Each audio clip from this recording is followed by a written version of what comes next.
Very good morning to all of you. Well, इससे पिछले video में मैंने आप लोगों को गैल्वेनोमीटर के बारे में डिस्कशन किया था, जिसमें मैंने बताया था कि गैल्वेनोमीटर क्या होता है। गैल्वेनोमीटर के जरिए हम लोग किसी भी सर्किट में करंट की प्रेजेंस का पता लगाते हैं। यस और नो? दूसरा, मैंने आपको ये भी बताया था कि गैल्वेनोमीटर कितने टाइप के होते हैं। तो वहां मैंने बताया था गैल्वेनोमीटर दो टाइप के होते हैं, एक होते हैं मूविंग मैग्नेट गैल्वेनोमीटर और दूसरे होते हैं moving coil galvanometer. Moving magnet galvanometer दो टाइप के होते थे, जिसमें से एक होता था टेंजेंट गैल्वेनोमीटर और दूसरा होता था हेल्महोल्ट्ज गैल्वेनोमीटर, जो कि अब आपके सिलेबस में नहीं है। दूसरे मैंने आपको बताए थे moving coil galvanometer. Moving coil galvanometer में भी मैंने आपको दो टाइप बताए थे, जिसमें से एक है पाइवोटेड कॉइल गैल्वेनोमीटर, जिसको आप लोग वेस्टर्न गैल्वेनोमीटर के नाम से भी जानते हैं, और दूसरा है सस्पेंडेड कॉइल गैल्वेनोमीटर।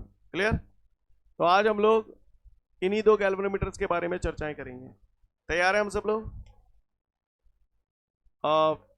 चर्चाएं ही करेंगे, काफ़ी लंबा समय लगेगा हमको। आज पूरा लेक्चर मेरे बोलने में ही निकलेगा, तो इसलिए बस आप लोगों को आज ध्यान से सुनना है।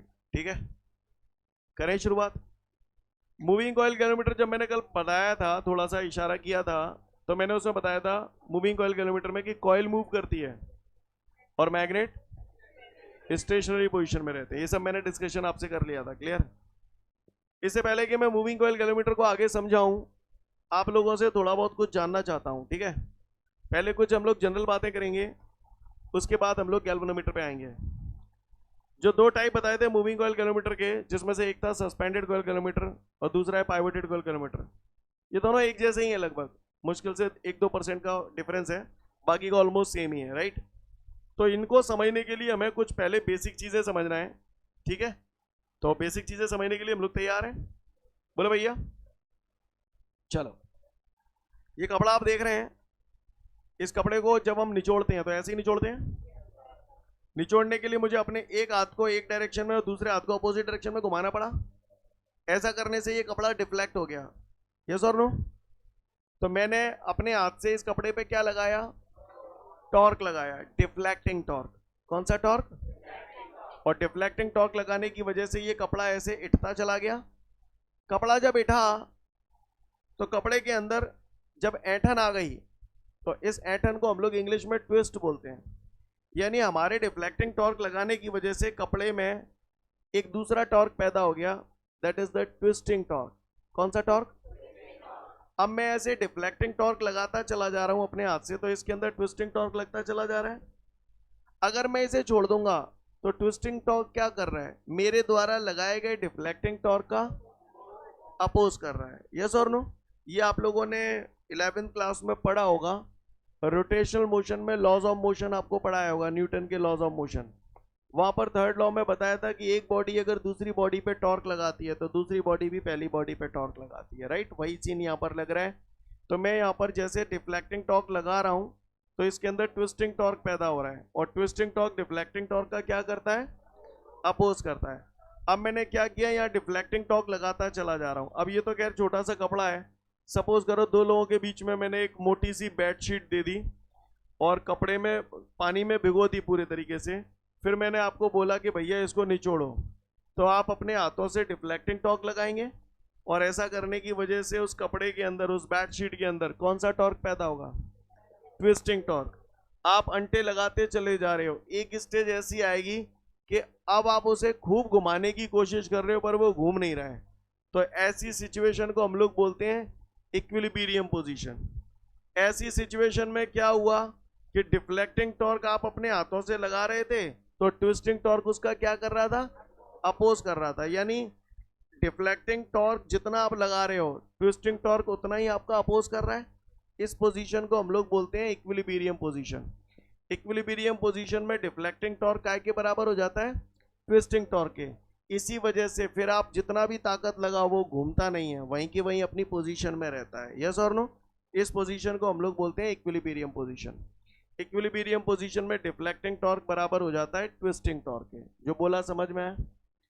ट्विस्टिंग टॉर्क का फॉर्मूला जब आप लोग हायर स्टडी करेंगे तो वहां बताया जाता है, ट्विस्टिंग टॉर्क का एक फॉर्मूला होता है C5। क्या? C5 याद रखना। C को टॉर्जनल रिजिडिटी बोलते हैं। ये अलग अलग मटेरियल के लिए अलग अलग होती है और फिक्स होती है। जैसे यहाँ पर बैठे अलग अलग विद्यार्थियों का वजन अलग अलग है, ठीक उसी प्रकार अलग अलग मटेरियल के वायर के लिए टॉर्जनल रिजिडिटी अलग अलग होती है। ये सी, टॉर्जनल रिजिडिटी को हम लोग सी से डिनोट करते हैं, क्लियर। ये अलग अलग मटेरियल के लिए फिक्स होती है। और फाई को हम लोग बोलते हैं एंगल ऑफ ट्विस्ट। क्या बोलते हैं? Angle of twist, clear. याद रखना, ट्विस्टिंग टॉर्क में आपसे पूछूं तो आपको बोलना है सी फाई। क्या फॉर्मूला है इसका? सी फाई। आगे बढ़ते हैं। अगर मेरी ये बातें आपको समझ में आ रही हैं तो आगे की बात करता हूं। मुझे ये बताओ, ये मैंने यहां पर मैग्नेट काटे हैं, ये इस टाइप के मैग्नेट है। मैग्नेट का नॉर्थ पोल, ये मैग्नेट का साउथ पोल, यस और नो, क्लियर। ये मैग्नेट के दो पोल हैं, एक नॉर्थ पोल है, एक साउथ पोल है। अब मुझे मालूम है, यहां पर अभी मैं पढ़ाऊंगा तब बताऊंगा, इनके बीच में सॉफ्ट आयरन रखा जाता है, clear. Laminated soft iron core. बताने के लिए अभी इसमें बहुत कुछ है, पर अभी सही समय नहीं है बताने के लिए। जैसे जैसे आगे के चैप्टर होंगे तब वो आपको चीज़ें क्लियर होंगी। फिलहाल अगर कोई आपसे जैसे पूछता है कि भैया इन दोनों पोलों के बीच में हमने सॉफ्ट आयरन कोर रख दी, तो क्यों रखी है? तो आप उसको बोलना कि सॉफ्ट आयरन कोर हमने इसलिए रखी है क्योंकि एसआर इसको रख देने से इन दोनों पोल्स के बीच में इंटेंसिटी ऑफ मैग्नेटिक फील्ड और ज़्यादा बढ़ जाएगा। मैग्नेटिक फील्ड तो पहले से ही है नॉर्थ साउथ की वजह से, लेकिन सॉफ्ट आयरन रख देने से इंटेंसिटी ऑफ मैग्नेटिक फील्ड और ज़्यादा स्ट्रांग हो जाती है। कैसे हो जाती है, इस बात का जवाब आपको चैप्टर 5 में मिलेगा, क्लियर है। इसके लिए हमें मॉलिक्यूलर थ्योरी ऑफ मैग्नेटिज्म पढ़नी होगी सबसे पहले। सीन क्लियर है सभी को? तो खैर, सॉफ्ट आयरन हमने यहाँ पर क्यों रखा है? मैग्नेटिक फील्ड को और ज्यादा स्ट्रॉन्ग करने के लिए। मैग्नेटिक फील्ड स्ट्रॉन्ग करके करेंगे क्या? तो आपको याद है कल परसों आप ये पढ़ रहे थे, ये डेरिवेशन आपने किया था। ये मैग्नेटिक फील्ड था, आपने इसमें करंट कैरिंग कॉइल रखी थी, ऐसे करके करंट बह रहा था। आपने इसमें टॉर्क का रिलेशन निकाला था, टाउ बराबर N I A B sine theta. अगर आपको याद हो तो पढ़ के आए होगे तो पता होगा, क्लियर है भैया। अब मैंने यहाँ पर सॉफ्ट आयरन रखने से मैग्नेटिक फील्ड स्ट्रांग हो गया। मैग्नेटिक फील्ड स्ट्रांग होने से हुआ क्या? मैग्नेटिक फील्ड स्ट्रांग होने से टॉर्क बढ़ गया, और टॉर्क बढ़ जाए क्योंकि डायरेक्टली प्रोपोर्शनल है, और टॉर्क बढ़ जाएगा तो कॉइल बढ़िया घूमेगी। टॉर्क जितना ज्यादा होगा उतनी ज्यादा बढ़िया कॉइल घूमेगी, यस और नो? बात समझ में आती है जो बोल रहा हूँ? अच्छी बात है। तो सॉफ्ट आयरन इसलिए रखा जिससे मैग्नेटिक फील्ड बढ़ जाती है। कैसे बढ़ जाती है वो बात का मैटर है। अब बात आते हैं यहाँ पर नॉर्थ पोल और साउथ पोल। नॉर्थ पोल और साउथ पोल हमने जो रखे हैं, तो नॉर्थ पोल साउथ पोल से अब हमें मालूम है मैग्नेटिक फील्ड की जो डायरेक्शन होती है वो नॉर्थ टू साउथ होती है। तो यहाँ से मैग्नेटिक लाइंस ऑफ फोर्सेस जो होंगी वो ऐसे जाएंगी, लाइक दिस। बोलो भैया, जो बोल रहा हूँ आपको पल्ले पड़ रहा है? ये नॉर्थ से साउथ की तरफ जा रही है, यहाँ से साउथ की तरफ ऐसे। जो बोला आपको पल्ले पड़ा बॉस? पहले तो ये बताओ। हाँ जी, सीन क्लियर है सभी को? अच्छी बात है। अगर ये बात आपको समझ में आ रही है तो आपको नहीं लग रहा कि जैसे ये सर्कल टाइप है और सारी मैग्नेटिक फील्ड रेडियस के फॉर्म में आ चुकी हैं? बोलो भैया, यहां से बोलो। यानी मैग्नेट को अगर मैं हॉर्स शू शेप यानी कि घोड़े के नाल की आकृति का काटता हूं या कॉन्केव शेप का काटता हूं, तो ऐसा करने से magnetic lines of forces radial हो जाती हैं। रेडियल हो जाती है तो ऐसा नहीं लग रहा सारी की सारी मैग्नेटिक लाइंस ऑफ फोर्सेस बीच में फोकस हो रही हैं? बोलो भैया, तो बीच में इंटेंसिटी ऑफ मैग्नेटिक फील्ड क्या हो जाएगा? ज्यादा। तो ये मैग्नेटिक फील्ड बढ़ जाएगा तो टॉर्क बढ़िया लगेगा, कॉइल बढ़िया घूमेगी। समझ में आई बात? मैग्नेटिक फील्ड स्ट्रांग होने के दो रीजन है।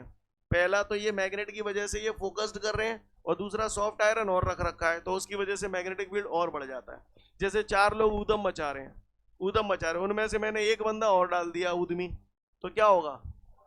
ऊधम और ज्यादा पैदा हो जाएगा। सेम कहानी यहाँ पर है, मैग्नेट की वजह से तो मैग्नेटिक फील्ड यहाँ पर स्ट्रांग हो ही रहा है, साथ साथ सॉफ्ट आयरन और डाल दिया तो उसकी वजह से भी और ज्यादा मैग्नेटिक फील्ड पैदा हो जाएगा। वो कैसे होगा वो बात की है। यहाँ तक सीन क्लियर है सभी को?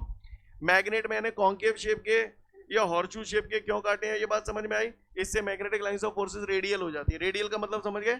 रेडियस के फॉर्म में, क्लियर है? तो यहाँ पर बीच में इंटेंसिटी ऑफ मैग्नेटिक फील्ड क्या हो जाती है? बढ़ जाती है। जो बोला आपको पल्ले पड़ा? अगर ये बात पल्ले पड़ रही है तो फिर आगे की बात करता हूँ। थोड़ा सा गौर से देखिएगा सब लोग, मैं थोड़ा फेयर फिगर बना रहा हूँ। ये नॉर्थ पोल है, ये साउथ पोल है। आप लोग घबरा नहीं जाना, गौर से देखना है ना। मैग्नेटिक लाइंस ऑफ फोर्सेस की डायरेक्शन कहां से कहां की तरफ होती है? नॉर्थ टू साउथ होती है। सीन क्लियर है सभी को? तो भैया ये ऐसी तो आएगी है? चलो, तो north to south magnetic field की डायरेक्शन आ रही है। अब मेरी बात ध्यान से सुनना सब लोग। जैसे ये कॉइल है, ये रेक्टेंगुलर कॉइल है। मैंने पढ़ा है, ये जब आप पढ़ रहे थे कल परसों मैंने आपको पढ़ाया था, ये ऐसे कॉइल रखी थी, याद आ रहा है ना? अपन ने टॉक का रिलेशन पढ़ा था, टाउ बराबर N I A B sine theta.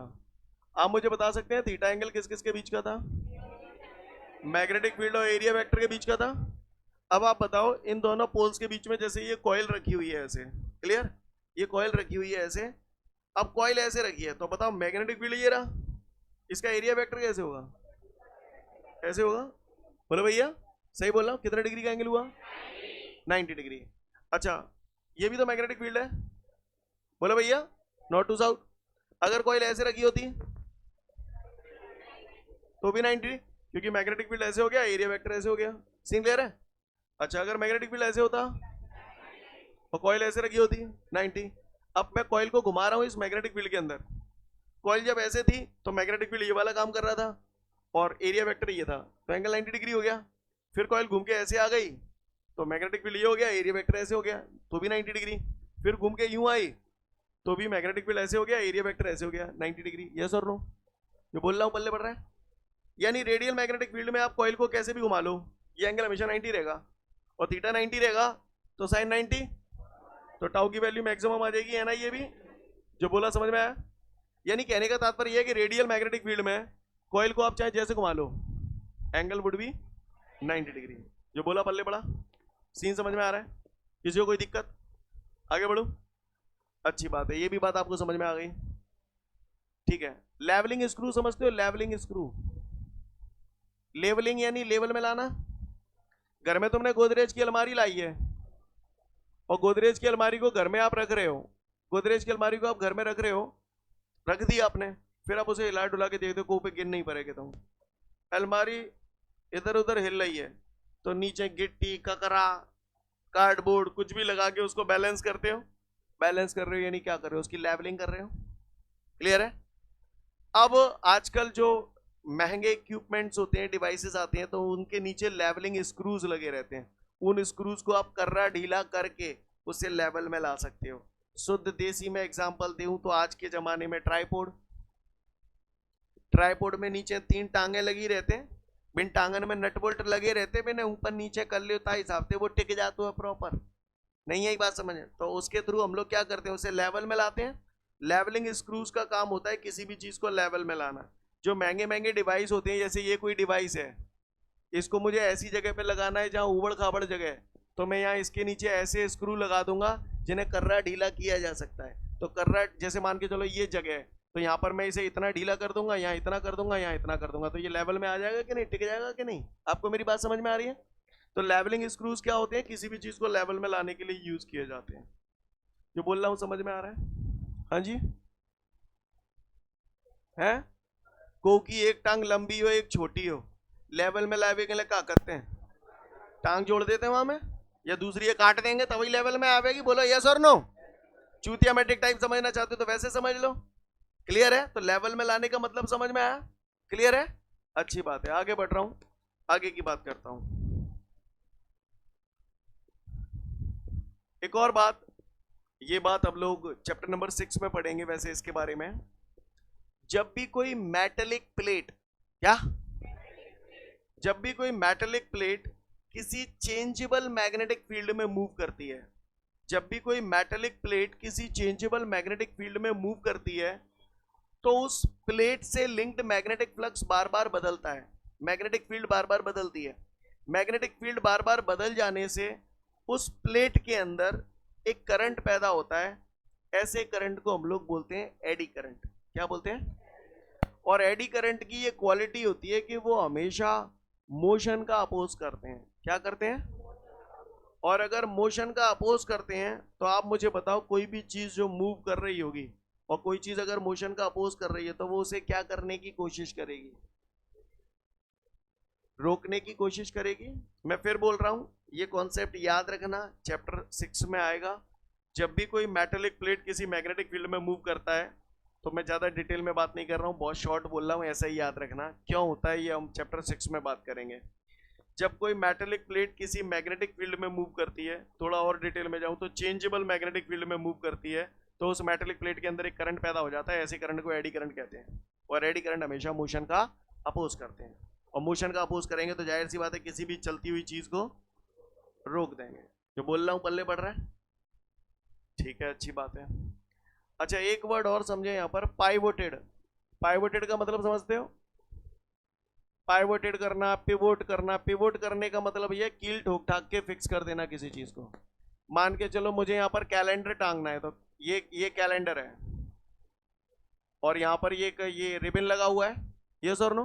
तो यहाँ पर आप क्या करते हो, कील ठोक देते हो। कील ठोक देते हो तो पूरा कैलेंडर हिल जाता है इधर उधर, लेकिन यहाँ से नहीं निकलता, यहाँ तो फिक्स है ना। तो ये मैंने इसको क्या कर दिया, पिवोट कर दिया। नहीं यही बात समझ में क्लियर है? कील से जड़ देना, नहीं यही बात समझ में? पिवोट करने का मतलब समझ में आया क्या होता है? बोले भैया। तो फिर आगे बढ़ते हैं। आवाज ना निकल रही, अब वही का आवाज और बंद हो गया आवाज। यहां तक सीन क्लियर है? तो चलिए शुरुआत करते हैं हम लोग मूविंग कॉइल गैल्वेनोमीटर की। दो टाइप के मूविंग कॉइल गैल्वेनोमीटर होते हैं। एक होता है पाइवोटेड कॉइल गैल्वेनोमीटर, दूसरा होता है सस्पेंडेड कॉइल गैल्वेनोमीटर। कितने टाइप के होते हैं? कौन कौन से? पाइवोटेड कॉइल गैल्वेनोमीटर और सस्पेंडेड कॉइल गैल्वेनोमीटर। सबसे पहले मैं पाइवोटेड कॉइल गैल्वेनोमीटर कराऊंगा, उसके बाद सस्पेंडेड समझना आसान होगा। तो सबसे पहले देखेंगे पाइवोटेड कॉइल गैल्वेनोमीटर। सब लोग ऑन द बोर्ड देखें, 4 जगह निगाह रखेंगे, कितम के नहीं रहेंगे। कहावत सुनी है ना, धोबी का कुत्ता घर का ना घाट का। आ जाओ इधर।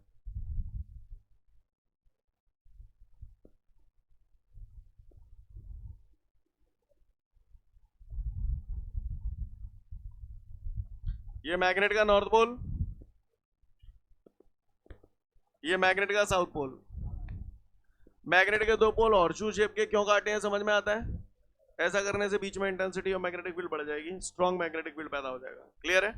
हॉर्सशू शेप का भी बोल सकता हूँ, ये कॉन्केव शेप का भी बोल सकता हूँ। उम्मीद करता हूँ क्लियर है। इन दोनों प्लेटों के बीच में यहां पर ये मैंने एक लैमिनेटेड सॉफ्ट आयरन कोर रखी है। क्या रखी है? Laminated soft iron core. Clear? मैं यहां लिख देता हूं शॉर्ट में, soft iron core, laminated soft iron core. इस लैमिनेटेड सॉफ्ट आयरन कोर के ऊपर मैंने एक एल्यूमिनियम का फ्रेम लगाया है। क्या लगाया है? एल्यूमिनियम का frame. This is the aluminium frame. Aluminium frame एक मेटेलिक प्लेट हो गई। ये इसको थोड़ा सा समझने की कोशिश करिएगा आप लोग। जैसे मैंने सॉफ्ट आयरन कोर रखा है, तो ये जो सिलेंड्रिकल आपको दिख रहा है, ये सॉफ्ट आयरन कोर समझ लें। इसके ऊपर ये जो मैंने एल्यूमिनियम का फ्रेम लगाया है, this is this kind of aluminium frame. समझ रहे हैं आप मेरी बात को? इस टाइप की पट्टी सी लगी है एल्यूमिनियम की। सीन क्लियर है? और इस एल्यूमिनियम के फ्रेम के ऊपर मैंने तांबे का तार लपेट दिया।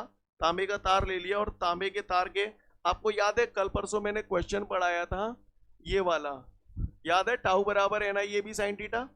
बोलो भैया। और फिर मैंने बोला था if there are N number of turn in the coil, बोला था। इसका मतलब जहां में जो कॉइल धरी है ना, वो ऐसे धरी है, इसको समझने की कोशिश करना। मैंने ऐसा डिजाइन भी बना के बताया था कि एन नंबर ऑफ टर्न कैसे, समझ रहे हैं ना मेरी बात को?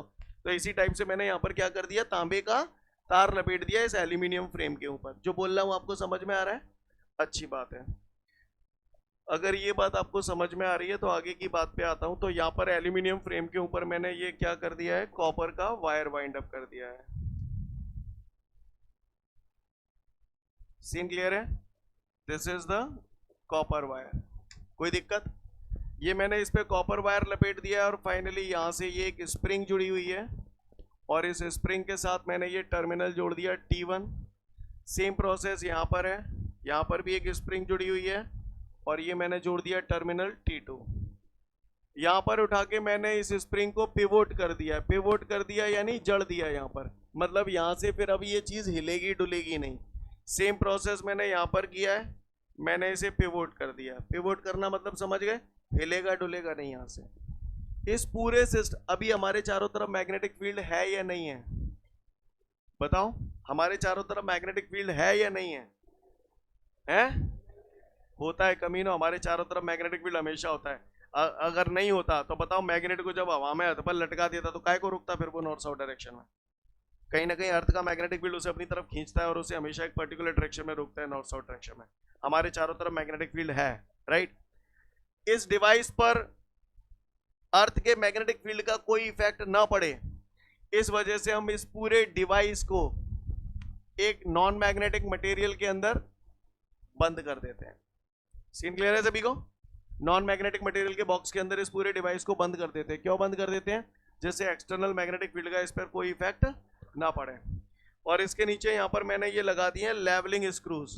समझ में आ गया? लेवलिंग स्क्रूज क्या होते हैं? इस पूरे डिवाइस को लेवल में रखने के लिए यूज किया जाता है। ये कॉइल है, यहाँ पर एक पॉइंटर लगा होता है और इस पॉइंटर के साथ साथ यहाँ पर एक सर्कुलर स्केल बनी हुई होती है। इस स्केल पे पॉइंट मार्क होते हैं 0, 5, 10, ऐसे इधर 5, 10। क्लियर? यहाँ 2 पिन लगी होती हैं जिन्हें हम बोलते हैं स्टॉप पिन।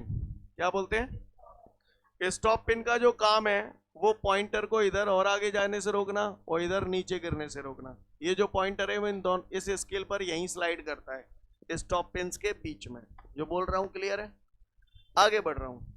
अगर ये बात समझ में आ रही है तो बताओ, मैंने परसों नरसों जब ये डेरिवेशन कराया था तो आपने ऐसे मैग्नेटिक फील्ड बनाया था और ऐसे करंट बहा दिया था। फिर मैंने बताया था फ्लेमिंग रूल से कि बताओ कहाँ डायरेक्शन जा रही है, तो आपने डायरेक्शन बता बतू के कॉइल को घुमा दिया था।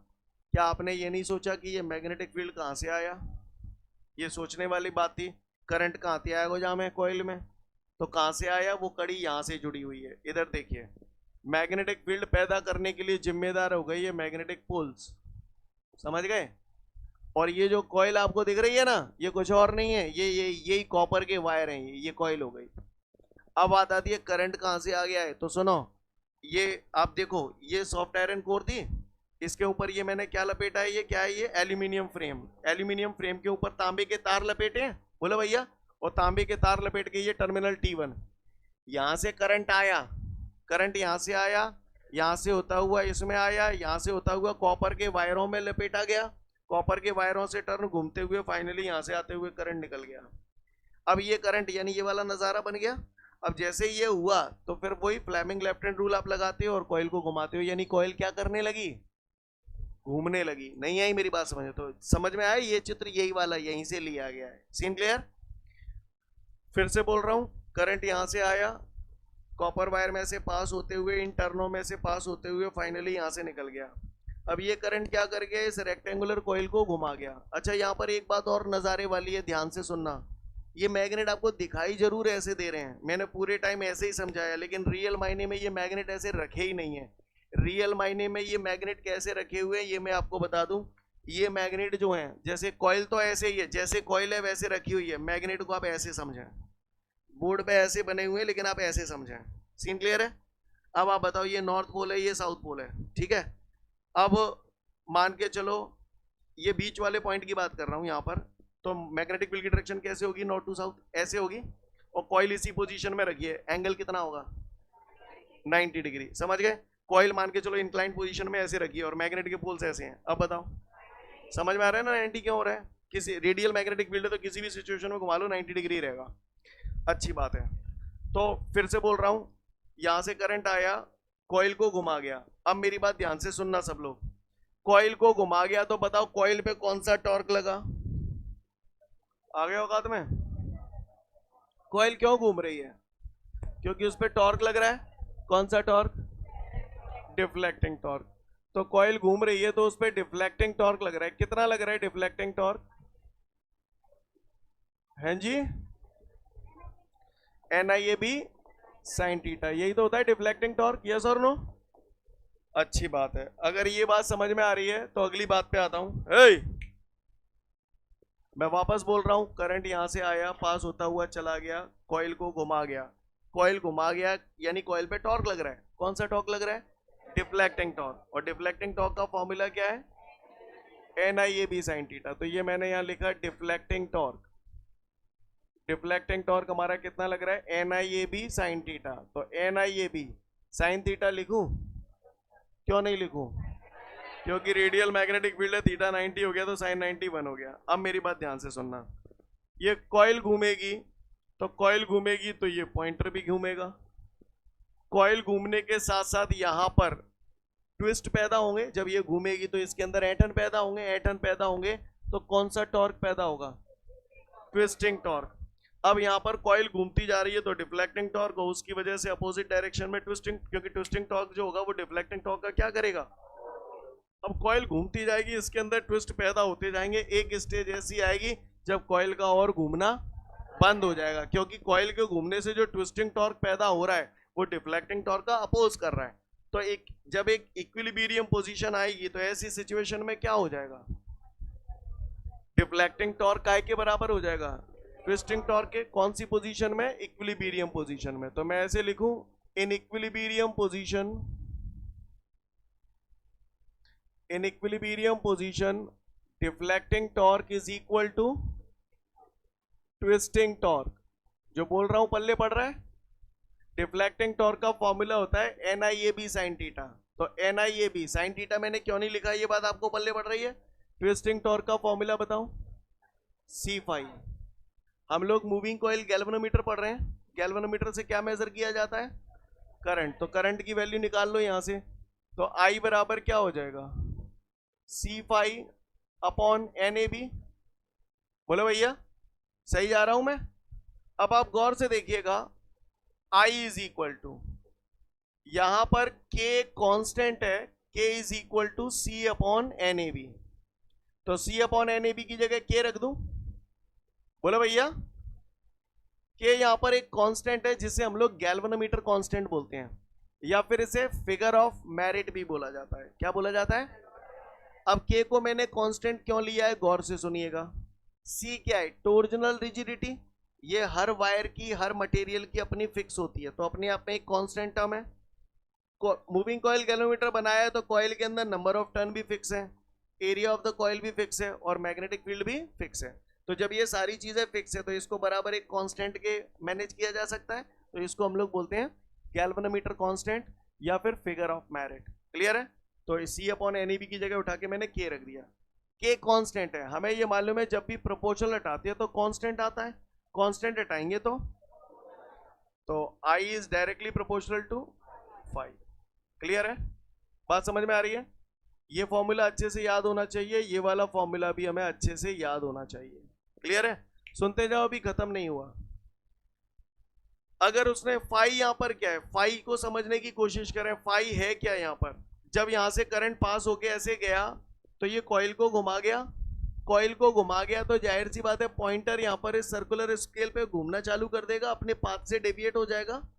अब फाइनली होगा क्या, जब ये सिचुएशन आ जाएगी, डिफ्लेक्टिंग टॉर्क बराबर ट्विस्टिंग टॉर्क हो जाएगा, तो वहां कॉइल का घूमना बंद हो जाएगा। कॉइल का घूमना बंद हो जाएगा तो उसी सिचुएशन में आके पॉइंटर भी रुक जाएगा। पॉइंटर रुक जाएगा तो हमें कॉइल का डिफ्लेक्शन पता चल जाएगा कितना है। नहीं है बात समझ में? तो यहाँ पर फाई क्या है? Deflection produced in the coil. इसको एंगल ऑफ ट्विस्ट भी बोला जाता है। अगर उसने बोला in moving coil galvanometer prove that the current flowing in it is directly proportional to the deflection produced in the coil, तो आपको यहां तक करना होगा। समझ में आ रही है मेरी बात? तो ये हुआ हमारा पूरा कौन सा गैल्वेनोमीटर? Pivoted coil galvanometer. इसे हम लोग वेस्टर्न गैल्वेनोमीटर के नाम से भी जानते हैं। काय के नाम से जानते हैं? वेस्टर्न गैल्वेनोमीटर के नाम से। ठीक इसी प्रकार हमारा सस्पेंडेड कॉइल गैल्वेनोमीटर भी होता है। दोनों के कॉन्सेप्ट सेम है, दोनों में सेम फॉर्मूला लगता है। क्लियर? अब देखते हैं सस्पेंडेड कॉइल गैल्वेनोमीटर में क्या क्या होता है। तो गौर से देखिएगा, सस्पेंडेड कॉइल गैल्वेनोमीटर। बताओ भैया, इसका आप बताओ। पहले पहले अभी तक हमने जो पढ़ा उसको बताओ। ये मैंने क्या बनाया है? हॉर्चू शेप के मैग्नेट क्यों बनाए हैं आपको पता है? बताओ। ये क्या रखा था अभी? Soft iron core. क्यों रखी है? मैग्नेटिक फील्ड को स्ट्रॉन्ग करने के लिए। इसके ऊपर क्या है? ये एल्यूमिनियम फ्रेम। एल्यूमिनियम फ्रेम के ऊपर क्या लपेटा है? कॉपर वायर लपेटा है। कहानी समझ में आ रही है? आगे बढ़ते हैं। यहां पर फाइनली एक स्प्रिंग लगी हुई है और ये लगा हुआ है टर्मिनल T2। जैसा कि यहां पर टर्मिनल T2 था, यहां पर भी टर्मिनल T2। इधर आते हैं, यहां पर एक लैंप लगा हुआ है। क्या लगा हुआ है? ये एक लैंप टाइप का लगा हुआ है। इसको हम लोग बोलते हैं लैंप स्केल अरेंजमेंट। क्या बोलते हैं? Lamp scale arrangement. यहां पर लैंप स्केल के सारे एक ये मिरर लगा होता है, प्लेन मिरर। क्या लगा होता है? और यहाँ एक वायर लगा हुआ है। ये जो वायर है, ये वायर फॉस्फोर ब्रॉन्ज का वायर होता है। काय का वायर होता है? इंपॉर्टेंट है, ध्यान रखना। काय का वायर है? फॉस्फोर ब्रॉन्ज का वायर है। ये वायर काफी डेलिकेट होता है। यहां पर इसके साथ एक टोर्जन हेड जुड़ा हुआ है। टोर्जन हेड एक नट बोल्ट टाइप का है, जहां से ये वायर घूमते हुए ऐसे आ गया। ये है टर्मिनल T1। जैसे जिम वगैरह नहीं देखी, वायर है, वायर ऐसे बेंड कर देते हैं, इसी टाइप से यहाँ टॉर्जनल हेड है, यहाँ से ये फॉस्फोर ब्रॉन्ज का वायर आया और ये घूमते हुए यहाँ चला गया। क्लियर है? नजारा इसका और इसका सेम है। जैसे करंट यहाँ से यहाँ आ रहा था और ऐसे पास हो रहा था, सेम प्रोसेस यहाँ पर है। करंट टर्मिनल T1 से आया, यहाँ से लैंप स्केल में जाते हुए कॉइल में वायरों में जाते हुए यहाँ से पास हो गया। अब अच्छा, इसमें भी ऐसे ही नॉन मैग्नेटिक मटेरियल के बॉक्स के अंदर जैसे इसको बंद किया, इसको भी करते हैं, इसमें भी लेवलिंग स्क्रू होते हैं, इसमें भी लेवलिंग स्क्रू होते हैं। क्लियर? पूरी कहानी सेम है। अब यहाँ थोड़ा सा जो फर्क है वो केवल इस बात का है कि यहाँ पर आपको ये स्केल दिखाई दे रही है, पॉइंटर दिखाई दे रहा है, जहां में ये पूरा ताम झाम जब लैंप स्केल अरेंजमेंट के अंदर है। लैंप माने लट्टू, करंट जब यहां से आएगा तो ये लैंप ऑन हो जाएगा, और जब ये लैंप ऑन हो जाएगा तो जो स्केल अरेंजमेंट है ये वाला, वो इस लैंप के अंदर है, तो वो यहाँ से उसकी विजिबिलिटी हो जाएगी। नहीं आई बात समझ? कहानी सेम हो रही है। कॉइल घूमेगी, कॉइल घूमेगी तो जाहिर सी बात है यहाँ पर ये जो वायर और स्प्रिंग लगी हुई है उनके अंदर ट्विस्ट पैदा हो जाएंगे। कब रुकेगी? जब डिफ्लेक्टिंग टॉर्क बराबर ट्विस्टिंग टॉर्क। कहानी पूरी सेम है। क्लियर है? पहले सस्पेंडेड कॉइल गैल्वेनोमीटर आया था, बाद में पाइवोटेड कॉइल गैल्वेनोमीटर आया था। एक्चुअली क्या था, सस्पेंडेड कॉइल गैल्वेनोमीटर का एक ड्रॉबैक था। ड्रॉबैक ये था कि इसमें जो फॉस्फोर ब्रॉन्ज का वायर होता है वो काफी डेलिकेट होता है, झटके से टूट सकता है। इस वजह से ये इजीली एक जगह से दूसरी जगह पोर्टेबल नहीं है, आसानी से एक जगह से दूसरी जगह नहीं ले जाया जा सकता, इसलिए इसका सुधार करके ये आया। बात समझ में आ रही है सभी को? सीन क्लियर है? अगर किसी ने पूछा इनके फायदे क्या हैं, ये मूविंग कॉइल, अभी हम कौन से गैल्वेनोमीटर पढ़ रहे हैं? Moving coil galvanometer. कोई पूछे इसका एडवांटेज क्या है? भैया इसका मेरिट ये है, इसका एडवांटेज ये है कि इससे बहुत कम करंट भी नापा जा सकता है, यानी 10⁻⁻8 एम्पियर तक का करंट हम इससे नाप सकते हैं। आप बताओ 10⁻⁸ एम्पियर ये अपने आप में एक बहुत बड़ा वैल्यू है या बहुत छोटा वैल्यू है?